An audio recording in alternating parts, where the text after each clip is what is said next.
हाँ, तो कैसे हैं आप लोग। उम्मीद है कि आप सब बहुत अच्छे होंगे। और आज के इस क्लास में आज हम लोग क्लास 10th के गणित का चैप्टर नंबर 6 जो कि हमारा त्रिभुज था, इसका 2 लेक्चर हम पिछले क्लास में कर चुके थे। ठीक है, उसमें हम पहला लेक्चर में 6.1 पूरा खत्म कर दिए थे लेक्चर के साथ, और उसमें प्रश्न भी बना लिए थे। ठीक है, दूसरा लेक्चर में हम थेल्स पर में पढ़े थे और उससे संबंधित कुछ उदाहरण पढ़े थे। ठीक है, आज हम लोग एक्सरसाइज 6.2 शुरू करने वाले हैं। उम्मीद है कि आप थेल्स पर में पढ़े होंगे। ठीक है, और वो याद किए होंगे, क्योंकि आप थेल्स पर में याद नहीं कीजिएगा तो इससे क्वेश्चन बनाने में आपको क्या होगा, दिक्कत होगा। वैसे हम बता देते हैं कि थेल्स पर में क्या कहता था। ठीक है, तो देखिए, थेल्स पर में कहता था कि यदि कोई त्रिभुज है, जैसे मान के चलिए ये त्रिभुज है, ठीक है, और इसकी किसी एक भुजा के समांतर, अगर हम ये भुजा BC लिए, इसके समानांतर अगर कोई रेखा खींचे तो ये अन्य दो भुजा हैं वो एक ही अनुपात में क्या हो जाता था, विभाजित हो जाता था। यानी कि इसको D मान लीजिए, इसको तो AD या बट्टा में DB बराबर हो जाता था AE बट्टा में EC। यानी कि अगर यदि किसी त्रिभुज की एक भुजा के समानांतर इसके अन्य दो भुजा के भिन्न भिन्न बिंदु पर अगर एक रेखा प्रतिच्छेद करेंगे तो ये अन्य दो भुजा क्या होगा, एक ही अनुपात में विभाजित हो जाएगा। यही हमारा थेल्स पर में कहता था। ठीक है, तो उसी की सहायता से हम लोग सवाल बनाते हैं। ठीक है, इसके पहला क्वेश्चन में देखिए, करा आकृति 1 और 2 में DE पैरेलल BC है, यानी DE जो है समानांतर है किसके, BC के। ठीक है, और फर्स्ट में EC, पहला में कह रहा EC यानी कि ये हमको निकालना है। ठीक है, और सेकंड में AD, सेकंड में हमको ये निकालना है। तो ये बहुत आसान है, क्योंकि हमको दे ही दिया है कि DE जो है समानांतर है BC के। तो थेल्स पर में पढ़वे किए हैं कि अगर किसी त्रिभुज की एक भुजा के समानांतर अगर कोई रेखा है तो ये अन्य दो भुजा क्या होगा, एक ही अनुपात में विभाजित हो जाएगा। तो दोनों के दोनों सवाल में हम थेल्स पर में लगाएंगे और आसानी से बन जाएगा। तो यहाँ पर लिखिएगा, चूंकि त्रिभुज ABC में त्रिभुज ABC में क्या है हमारा, तो DE समानांतर है BC के। DE क्या है, समानांतर है BC के। ठीक है, DE समानांतर BC के है, तो थेल्स पर में लगा दीजिए। इसमें देखिए, यहाँ पर थेल्स पर में से क्या होगा, जब ये दोनों समानांतर है तो इसका जो अन्य दो भुजा है एक ही अनुपात में हो जाएगा। यानी कि AD बट्टा DB, AD बट्टा में DB बराबर AE बट्टा में EC, AE बट्टा में EC। अब इसका मान रख दीजिए, आसानी से निकल जाएगा। देखिए, AD का मान कितना है, तो 1.5 बट्टा DB का मान कितना है 3 बराबर AE का मान है हमारा 1 और बट्टा में EC का मान हमको निकालना है, तो EC के जगह ESC रहने देते। ठीक है, अब इसमें देखिए क्रॉस गुना कर लीजिए। क्रॉस गुना करने से क्या होगा, आसानी से मान निकल जाएगा। तो 1.5 गुने क्या हो जाएगा, EC बराबर 3 गुने 1 तो 3, EC बराबर क्या हो जाएगा, 1.5 इधर आएगा तो भाग में 1.5। अब ये 1.5 है, ये 3 है, 2 से काटिएगा तो कट जाएगा, इसलिए हमारा EC निकल कर कितना आ गया, 2। यानी कि ये EC जो है हमारा कितना सेंटीमीटर निकला, तो 2 सेंटीमीटर निकला। ठीक है, इस तरह से EC आसानी से क्या हो गया, निकल गया पहला में। अब ठीक उसी प्रकार दूसरा में देख लीजिए, दूसरा में भी वही है। इसमें भी लिखिएगा कि त्रिभुज ABC में क्या है, तो DE जो है ना समानांतर है BC के। DE समानांतर जब BC के है तो इसमें भी थेल्स पर में लगाइए। ये अन्य दो भुजा क्या होगा, एक ही अनुपात में, तो AD बट्टा DB बराबर क्या हो जाएगा, तो AE बट्टा में EC हो जाएगा। बहुत आसान सवाल था ये पहला। ठीक है, AD का मान हमको निकालना है, तो उसके जगह AD रखिए। ठीक है, DB के जगह हमको दिया है 7.2 बराबर AE का मान दिया है 1.8 बट्टा EC का मान दिया है 5.4। ठीक, अब इसका क्रॉस गुना कर लीजिए। AD गुने 5.4 गुने 5.4 बराबर 1.8 गुने 7.2। अब AD इधर रहने दीजिए, 5.4 को उस साइड कीजिए, तो 1.8 गुने 7.2 बट्टा 5.4। ठीक, दशमलव के बाद एक स्थान है, दशमलव के बाद एक स्थान, इसको उड़ा दीजिए। अब ये बच गया, तो इस दशमलव को उड़ाएंगे तो नीचे में 10 लगा देंगे। ठीक है, 18 से काटिए, 18 छठे 18 दिया 54, 3 से काटिएगा तो 24 दिया होता है 72। तो AD का मान हमारा कितना आ गया, तो 24/10। तो इसको क्या लिख सकते हैं, 2.4 सेंटीमीटर। इसलिए AD का मान कितना आया, तो 2.4 सेंटीमीटर। ठीक है, ये हमारा त्रिभुज इसमें और इसमें थेल्स प्रमेय की सहायता से आसानी से इसका ये जो भुजा का अनुपात था उसके सहायता से AD और EC निकल करके आ गया। ठीक है, अब इसके बाद हम लोग दूसरा प्रश्न पर चलते हैं। ठीक है, अब हम लोग क्वेश्चन नंबर 2 देखते हैं। देखिए क्वेश्चन नंबर 2 में है किसी त्रिभुज PQR की भुजाओं, यानी कि कोई त्रिभुज हमारा है, यहाँ पर देख लीजिए ये हमारा त्रिभुज PQR है। ठीक है, इसकी भुजाओं PQ और PR पर क्रमशः E तथा F बिंदु स्थित है। इस पर जो है ना E बिंदु है PQ पर, और PR पर क्या है, मान के चलिए F बिंदु कोई है। ठीक है, स्थित है। कारण निम्नलिखित में से प्रत्येक स्थिति के लिए बताइए कि क्या EF समानांतर QR है। यानी कि उसके बाद इसका 3 को पार्ट दे रखा है। PE का मान दिया है कितना, तो इसमें दे दिया है, यानी ये मान के चलिए इसको ये कनेक्ट है इससे। ठीक है, अब तो PE का मान कितना दिया गया है, 3.9 सेंटीमीटर। ठीक है, EQ का मान कितना दिया गया है, तो 3 सेंटीमीटर। ठीक है, उसके बाद PF का मान 3.6 सेंटीमीटर और FR का मान 2.4 सेंटीमीटर। ठीक है, इतना दे रखा है और इसमें कह रहा है कि बताइए कि EF समानांतर क्या QR है। तो हम आपको बता देते हैं, हम थेल्स प्रमेय में क्या पढ़े हैं, थेल्स प्रमेय में पढ़े हैं ये कि अगर त्रिभुज की एक भुजा के समानांतर अगर कोई ये अगर रहेगा समानांतर कोई भुजा, इसका अन्य दो रहेगा जो भुजा वो एक ही अनुपात में हो जाएगा। ठीक है, ये हमारा थेल्स प्रमेय हुआ। ये हमारा क्या हो गया कि अगर इसमें EF जो है समानांतर अगर QR है तो AD बट्टा में DB बराबर क्या हो जाएगा, तो AF बट्टा में FR। ये हमारा थेल्स प्रमेय है। ठीक है, इसका विलोम क्या होगा, तो इसका विलोम ये होगा कि थेल्स प्रमेय का विलोम कि अगर ये दो भुजा है वो अगर एक ही अनुपात में विभाजित हो जाता है तो ये दो भुजा है ये क्या हो जाएगा, इसके समानांतर हो जाएगा। ये हो गया थेल्स का विलोम।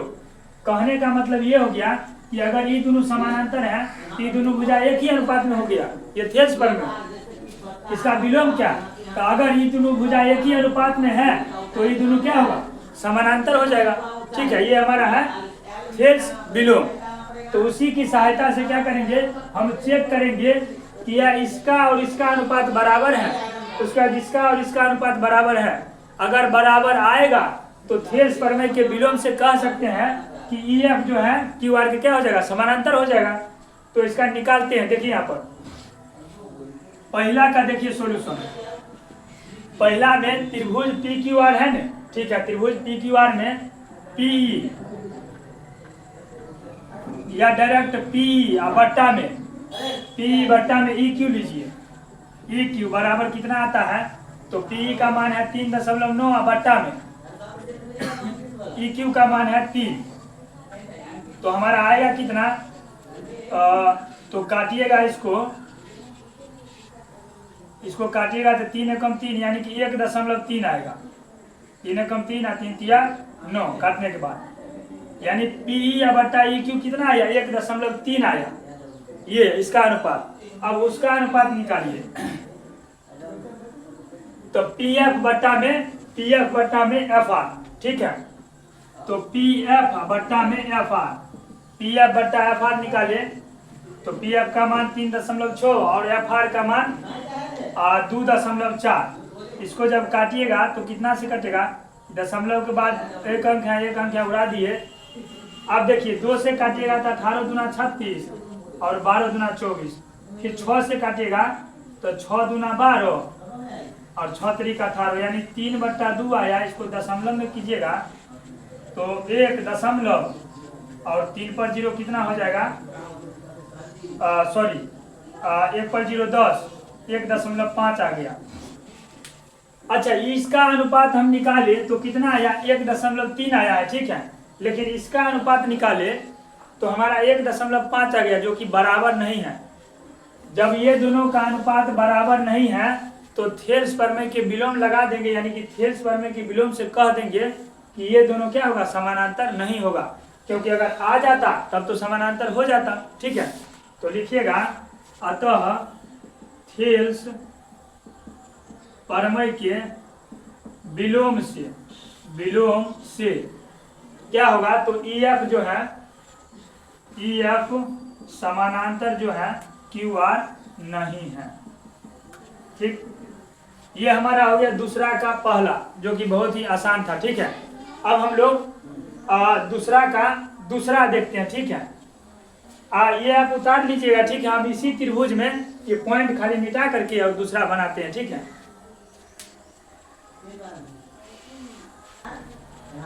चलिए अब हम लोग दूसरा सवाल बनाते हैं। ठीक है, दूसरा सवाल देखिए। दूसरा में PE का मान कितना दिया गया है, तो 4 सेंटीमीटर। ठीक है, 4 हम लिख देते हैं यहाँ पर।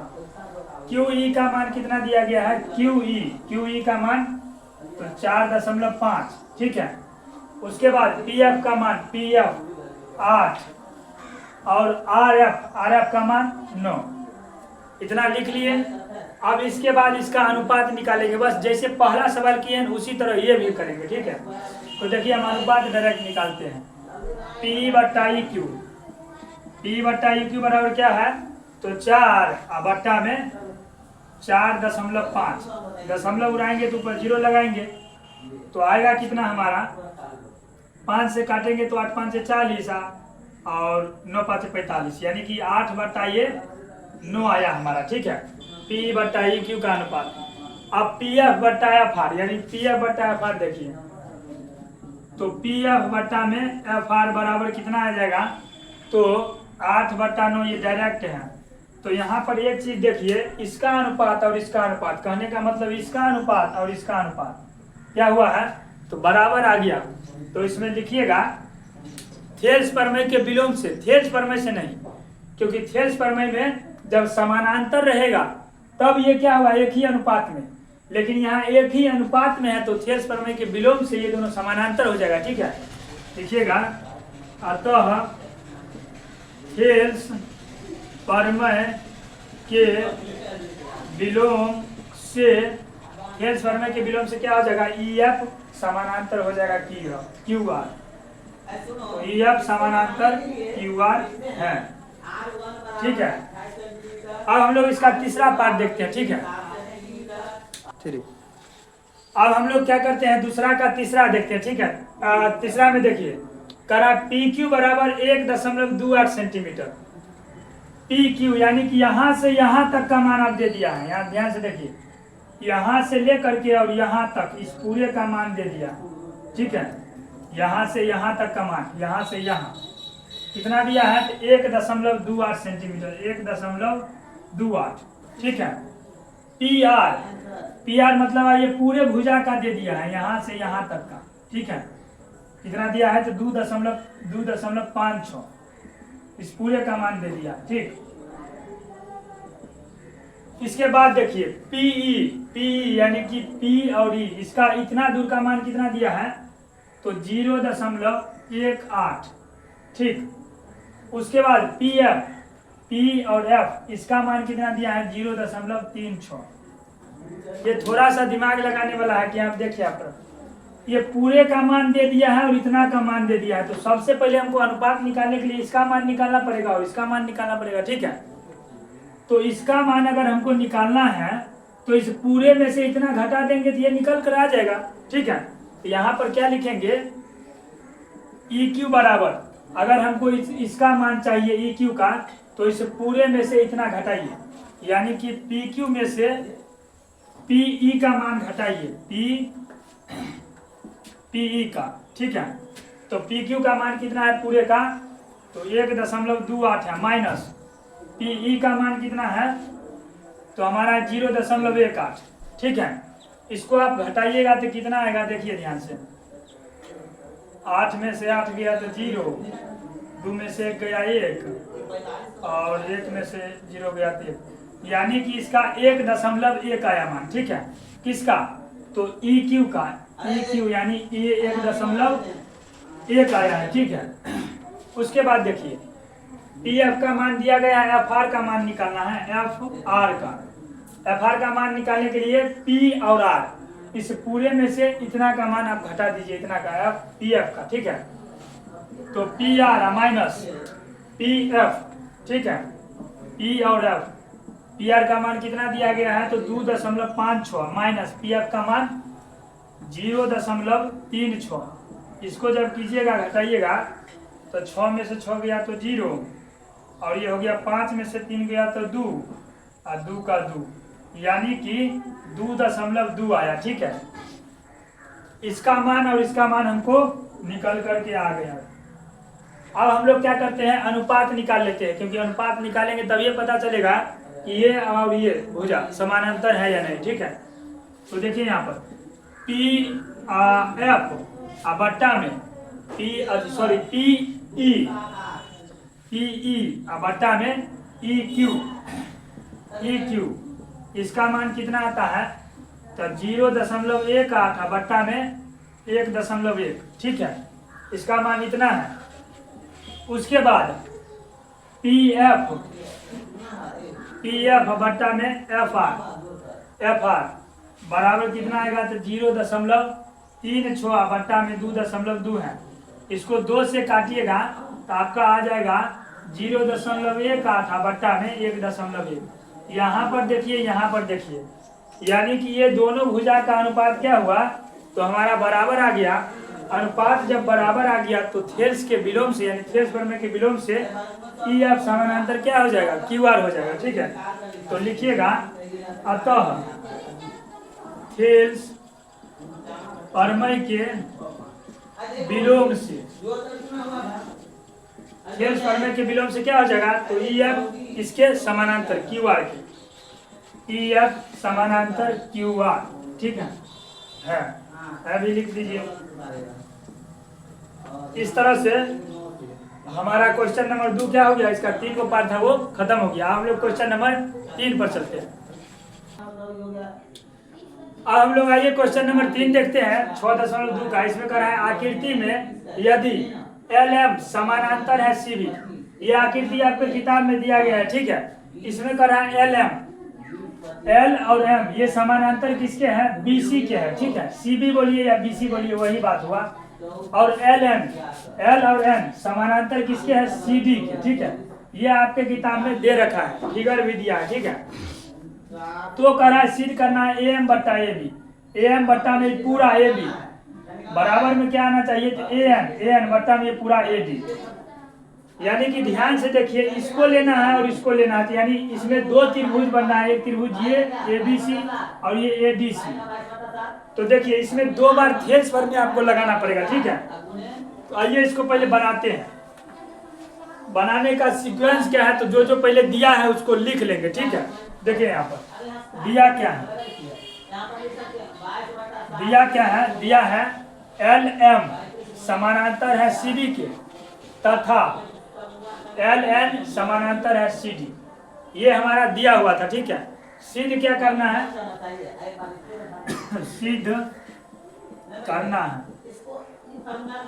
करना है कि ए एम बट्टा ए बी यानी ए एम बट्टा में पूरे ए बी,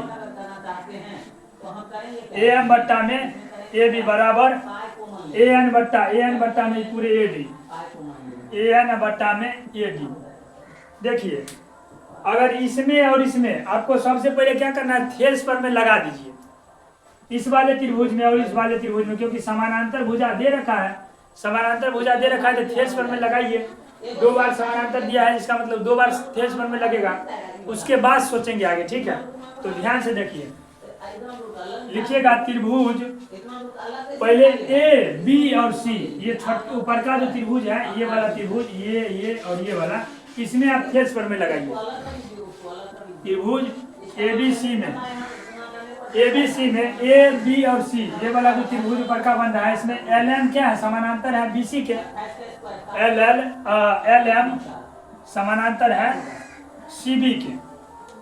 जब ये और ये समानांतर है तो थेल्स प्रमेय याद किए थे कि ये भुजा समानांतर होगा ने, कि दोनों भुजा क्या होगा, अन्य 2 भुजा एक ही अनुपात में विभाजित हो जाएगा, ठीक है। तो देखिए यहाँ पर लिखिएगा, अतः थेल्स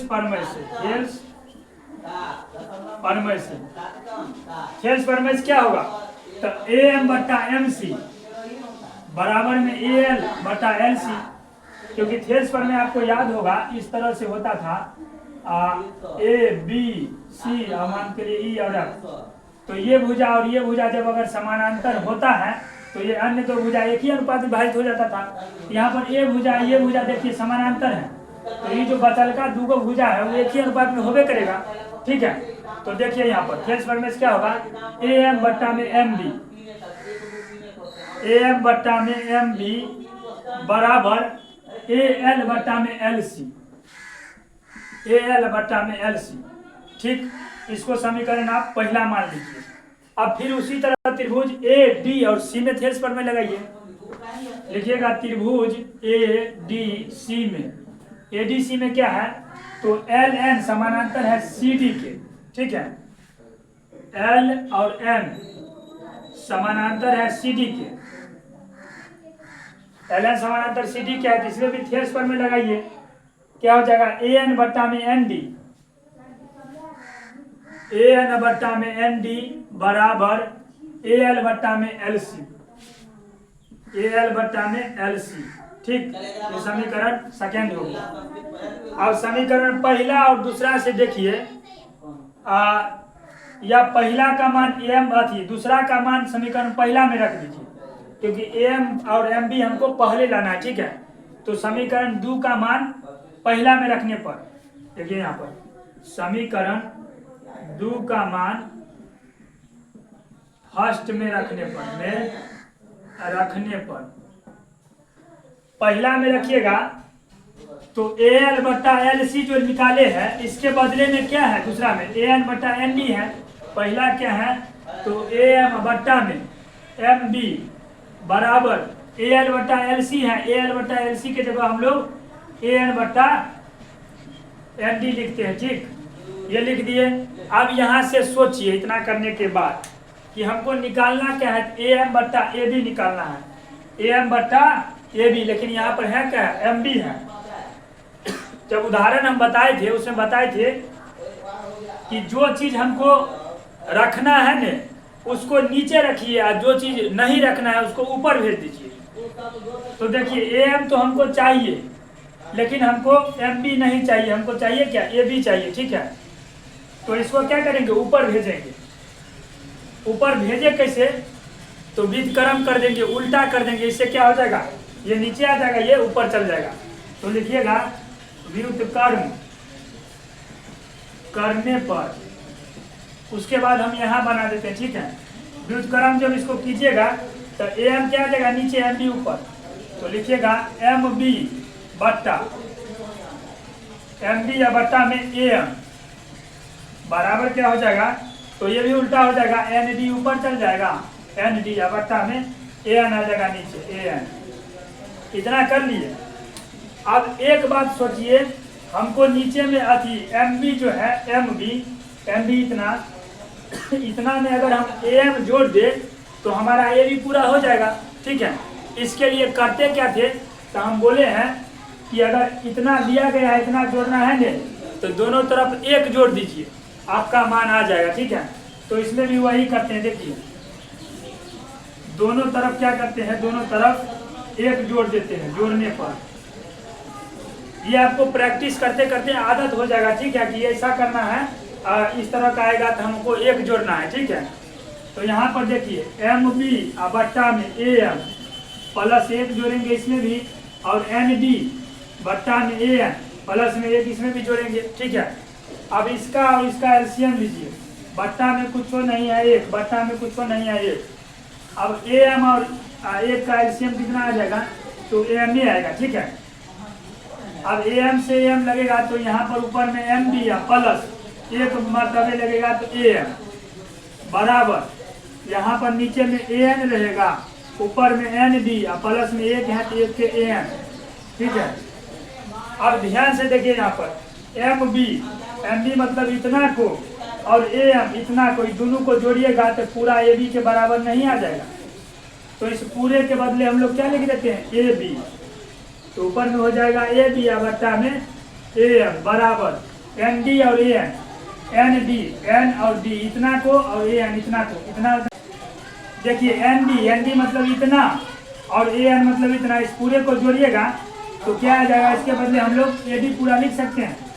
तो इसके जगह लिखिएगा ए डी बट्टा में ए एन, ठीक है।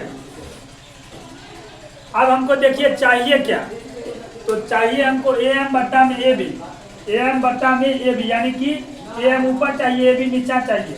उसी तरह इसमें ए एन हमको ऊपर चाहिए ए डी नीचा चाहिए। तो कुछ ने उल्टा कर दीजिए, उल्टा मतलब व्युत्क्रम कर दीजिए।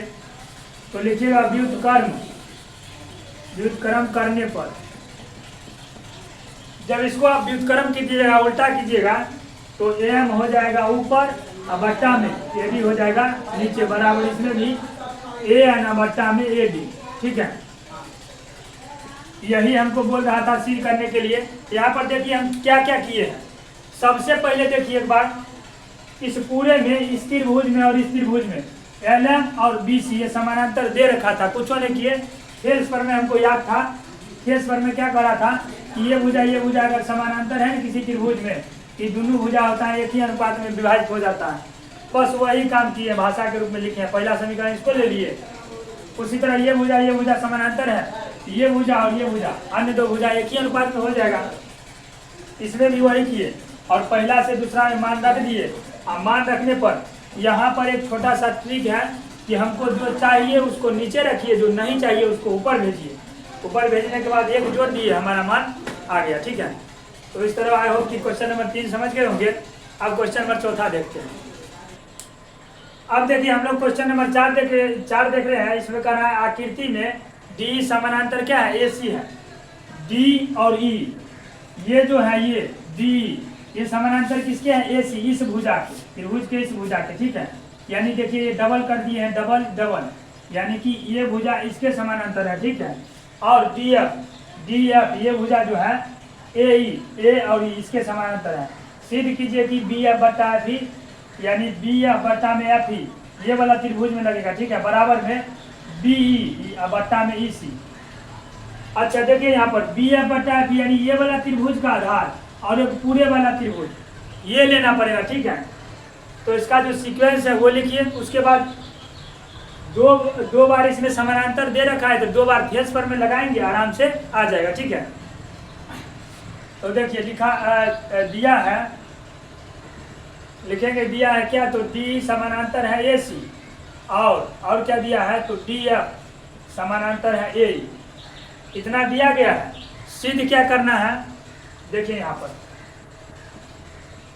सिद्ध करना है बी एफ बट्टा एफ ई, बी एफ बट्टा में एफ ई बराबर में हमको सिद्ध करना है बी ई बट्टा में ई सी, ठीक है। इतना हमको सिद्ध करना है। तो देखिए यहाँ पर सबसे पहले हम लोग क्या करते हैं, त्रिभुज बी ए और ई ये वाला त्रिभुज, इस साइड वाला जो त्रिभुज है ये लेकर के और इसमें फेस पर में लगाते हैं, ठीक है। देखिए यहाँ पर लिखिएगा त्रिभुज बी ए और ई, त्रिभुज बी ए ई में, बी ए ई में क्या है, तो डी और एफ, डी एफ क्या है, डी एफ समानांतर है ए ई के। तो त्रिभुज बी ए ई में लिखिएगा डी एफ समानांतर है ए ई, डी एफ समानांतर है ए ई, ठीक है। ये डी और एफ समानांतर ए ई के हो गया। तो ध्यान से देखिए फेस पर में से क्या होगा, इसका ये भुजा और ये भुजा अगर ये दो समांतर हो जाता है भुजा, इसका अन्य भुजा एक ही अनुपात में हो जाता है, यही हमारा फेस पर में है। तो बी डी बट्टा में डी ए बराबर क्या हो जाएगा, बी ए बट्टा में एफ ई। देखिए यहाँ पर तो क्या हो जाएगा, बी डी बट्टा में डी ए बराबर क्या हो जाएगा, तो बी एफ बट्टा में एफ ई, बी एफ बट्टा में एफ ई, ठीक है। इसको आप समीकरण फर्स्ट ले लीजिए, ठीक है। अब देखिए बड़का वाला त्रिभुज लीजिए बी ए और सी, यानी कि त्रिभुज ए बी सी में क्या है, तो डी और ई समानांतर है ए सी के। डी क्या है? समानांतर है ए सी के। डी समानांतर ए सी है, इसका मतलब क्या हुआ? तो डी और ये दोनों भुजा समानांतर है, तो ई दोनों भुजा क्या होगा? एक ही अनुपात में होगा। तब बी डी बट्टा में डी ए, बी डी बट्टा में डी ए बराबर क्या हो जाएगा? अब यहाँ पर क्या हो जाएगा? क्योंकि इसका समानांतर हम डी ही लिए हैं, डी अब तो बी अब तो नहीं ले सकते हैं क्योंकि डी ही समानांतर लिए, इसका पॉइंट क्या है? ई है। तो बी ई बट्टा में ई सी, बी ई बट्टा में क्या हो जाएगा? ई सी। इसको हम मान लिए समीकरण सेकेंड। अब हमको ध्यान से देखना है कि हमको लाना क्या है? बी एफ बट्टा एफ ई, बी एफ बट्टा एफ ई, बी बट्टा ई सी, बी बट्टा ई सी। आसान है। लेकिन यहाँ पर क्या करेंगे? समीकरण 2 में पहला का मान रख देंगे। ठीक है, समीकरण लिखिएगा, समीकरण 2 में समीकरण पहला का मान रखने पर, समीकरण पहला का मान रखने पर, समीकरण 2 कौन है हमारा? ये है। इसमें पहला का मान रखिए, बी डी बट्टा डी ए का मान क्या है? तो बी एफ बट्टा एफ ई बराबर क्या हो जाएगा हमारा? तो बी ई बट्टा में ई सी। क्या हमको यही सिद्ध करना था? ये था और बच्चा वाला सवाल था। ठीक है, सिर्फ देखने में ही लंबा लग रहा था। ठीक है, तो इस तरह से हमारा चौथा नंबर सवाल भी प्रूव्ड हो गया। अब हम लोग 5वां नंबर सवाल पर चलते हैं। ठीक है, देखिए अब हम लोग 5वां सवाल देखते हैं। 5वां में करा आकृति में डी समानांतर है ओ क्यू, यानी डी और ई ये भुजा जो है ये किसके समानांतर है? ओ क्यू, इसके समानांतर। ठीक है, और डी और एफ ये जो भुजा समानांतर है वो ओ आर के समानांतर। ठीक है, तो करा है दर्शाने के लिए कि ई एफ पैरेलल यानी समानांतर क्यू आर। ये बड़का जो है ई एफ समानांतर किसके हैं? वो क्यू आर के हैं।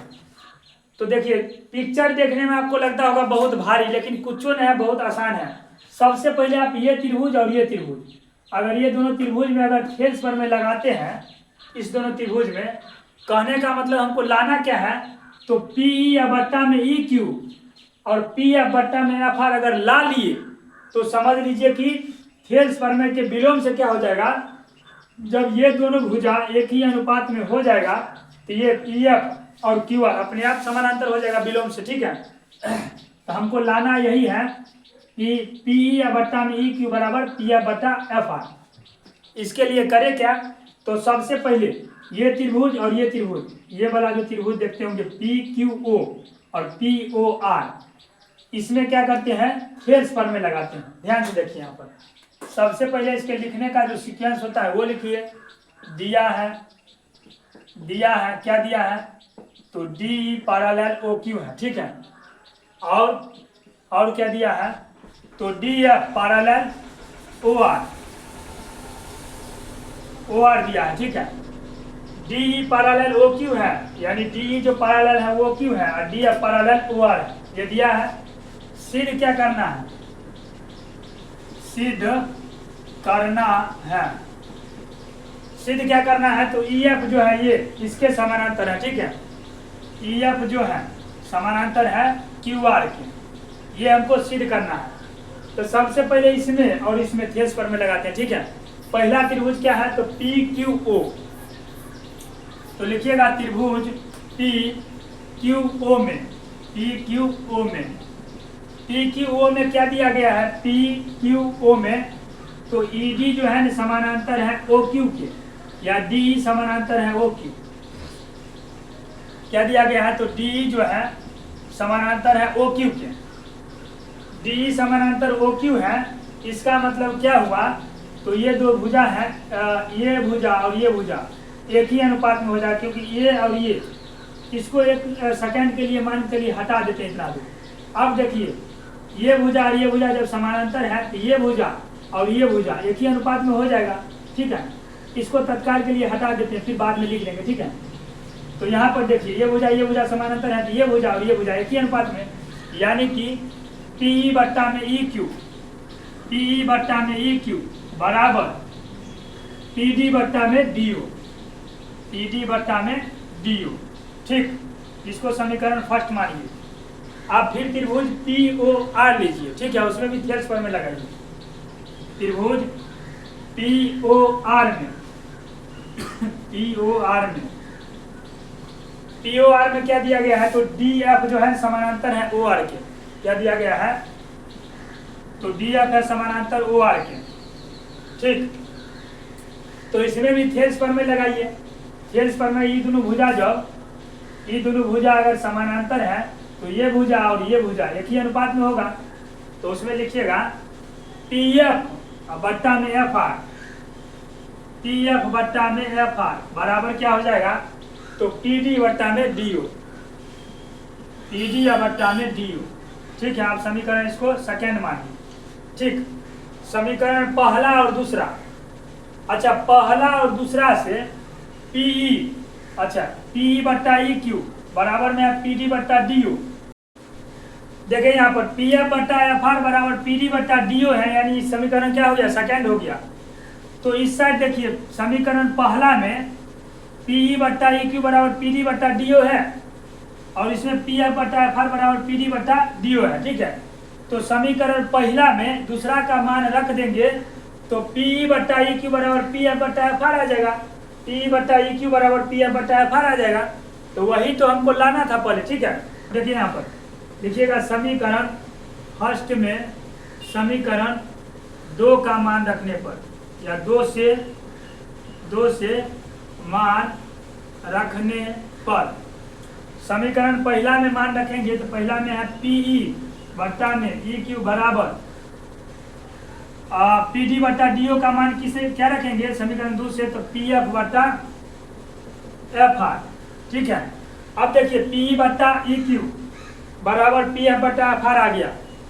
तो थेल्स प्रमेय के विलोम से क्या हो जाएगा, थेल्स प्रमेय के विलोम से ये होगा कि ये दो भुजा अगर एक ही अनुपात में है तो ये और ये क्या हो जाएगा, समानांतर हो जाएगा। ये थेल्स प्रमेय का क्या था, विलोम है। थेल्स प्रमेय क्या था, ये और ये भुजा अगर समानांतर है तो ये और ये एक ही अनुपात में हो जाएगा, ये थेल्स प्रमेय था। तो यहाँ पर देखिए ये और ये भुजा एक ही अनुपात में आया है, तो थेल्स प्रमेय के विलोम से ये अब क्या हो जाएगा, QR के समानांतर हो जाएगा। ठीक है, तो लिखिएगा अतः थेल्स प्रमेय के विलोम से, थेल्स प्रमेय के विलोम से क्या हो जाएगा, EF जो है QR के समानांतर है, EF जो है समानांतर है QR। यही हमको प्रूव करना था, यही दर्शाना था, EF समानांतर QR है, जो कि हमारा आ गया। उम्मीद है कि क्वेश्चन नंबर 5 तक आप बहुत आसानी से समझ गए होंगे। इससे आगे जो भी सवाल हैं वो हम नेक्स्ट लेक्चर में देखेंगे। तब तक के लिए धन्यवाद, खुश रहिए, मस्त रहिए, पढ़ते रहिए। और यदि आप हमारे चैनल पर नए हैं तो हमारे चैनल को लाइक और सब्सक्राइब जरूर करें। धन्यवाद।